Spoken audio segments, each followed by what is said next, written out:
Olá, povo de Deus, terça-feira, 5 de dezembro de 2023, primeira semana do Advento. A nossa reflexão de hoje é a partir de Isaías 11, de 1 a 10 e Lucas 10, 21, 24. Naqueles dias nascerá uma haste do tronco de Jessé, e a partir da raiz surgirá o rebento de uma flor. Sobre ele repousará o Espírito do Senhor, espírito de sabedoria e discernimento, espírito de conselho e fortaleza, espírito de ciência e temor de Deus. No temor do Senhor encontra ele seu prazer. Ele não julgará pelas aparências que vê, nem decidirá somente por ouvir dizer, mas trará justiça para os humildes e uma ordem justa para os homens pacíficos. Fustigará a terra com a força de sua palavra e destruirá o mal com o sopro dos lábios. Cingirá a cintura com a correia da justiça e as costas com a faixa da fidelidade. O lobo e o cordeiro viverão juntos, e o leopardo deitar-se-á ao lado do cabrito. O bezerro e o leão comerão juntos, e até mesmo uma criança poderá tangê-los. A vaca e o urso pastarão lado a lado, enquanto suas crias descansam juntas. O leão comerá palha como boi, a criança de peito vai brincar em cima do buraco da cobra venenosa. E o menino desmamado não temerá pôr a mão na toca da serpente. Não haverá danos nem mortes por todos meu santo monte. A terra estará tão repleta do saber do Senhor quanto as águas que cobrem o mar. Naquele dia a raiz de Jessé se erguerá como um sinal entre os povos. Hão de buscá-la as nações e gloriosa será a sua morada. Isaías fala hoje do tronco de Jessé. Ora, esse tronco já tinha dado a Israel o rei Davi, constituindo-se como antepassado de todos os reis da dinastia davídica. O povo aguardava que desse tronco, ainda mais de sua raiz, surgiria o Messias rei, que estabeleceria um reino de justiça e paz no mundo. Isaías projeta esse ideal para o reinado de Ezequias, que estará fundamentado na variedade dos dons, sabedoria, discernimento, conselho, fortaleza e ciência.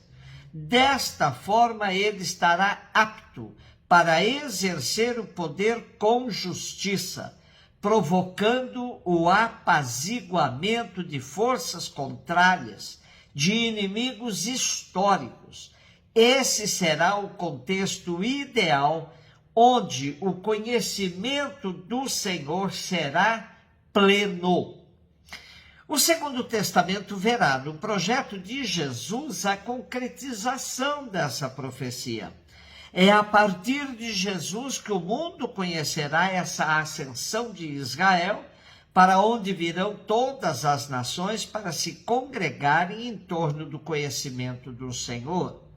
A utopia de ver Israel sendo ponto de referência para o mundo todo acompanhará todas as classes sociais de então, sobretudo os profetas que querem pôr um fim nas disputas internas e externas que tanto afligem o país.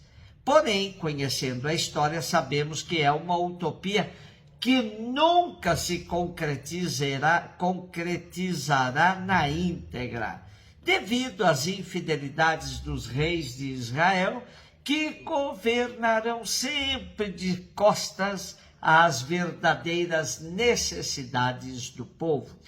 Lucas 10, 21, 24. Jesus exultou no Espírito e disse: Eu te louvo, Pai, Senhor do céu e da terra, porque escondestes essas coisas aos sábios e inteligentes e as revelaste aos pequeninos? Sim, Pai, porque assim foi do teu agrado. tudo me foi entregue pelo meu Pai. Ninguém conhece quem é o Filho a não ser o Pai.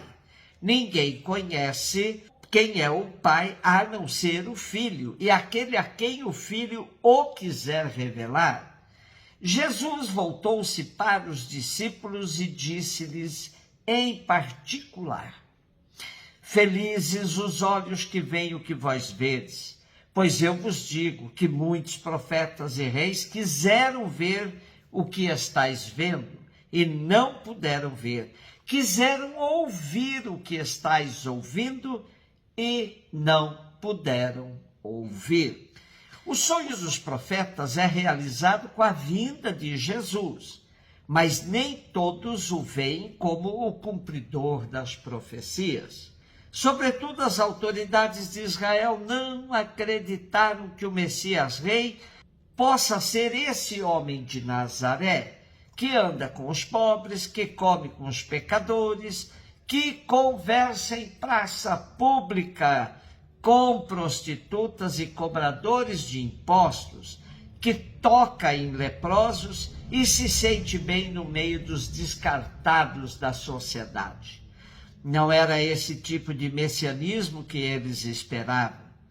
Porém, vemos nos evangelhos que, enquanto os grandes queriam matar Jesus, os pobres se alegravam com suas palavras. Neste contexto, Jesus faz uma de suas mais belas orações de louvor ao Pai. Eu te louvo, ó Pai, Senhor do céu e da terra, porque escondeste essas coisas aos sábios e inteligentes e as revelastes aos pequeninos. Os sábios e inteligentes não são capazes de perceber em Jesus a presença do reino. Só os pobres e desfavorecidos conseguem penetrar o sentido da atividade de Jesus e continuá-la. Jesus tem plena consciência da limitação de seus discípulos, que se identificavam também com esses pequeninos. Assim, olhando para eles, dedica-lhes uma bem-aventurança que os coloca acima de profetas e reis. Felizes os olhos que veem o que vós vedes, pois eu vos digo que muitos profetas e reis quiseram ver o que estáis vendo e não puderam. Quiseram ouvir o que estáis ouvindo e não puderam ouvir. A opção de Jesus pelos pequeninos é transparente. É no meio deles que ele se sentia realizado como enviado do Pai. Daí que toda a discussão para se saber qual é a identidade dos cristãos, dos católicos, cessaria se as igrejas levassem a sério a opção de Jesus pelos pobres. Quando se perguntasse sobre a natureza dos cristãos, a resposta deveria ser automática, instantânea. Cristão é aquele que tem nos pobres os seus melhores amigos e companheiros existenciais na história. Um beijo no seu coração.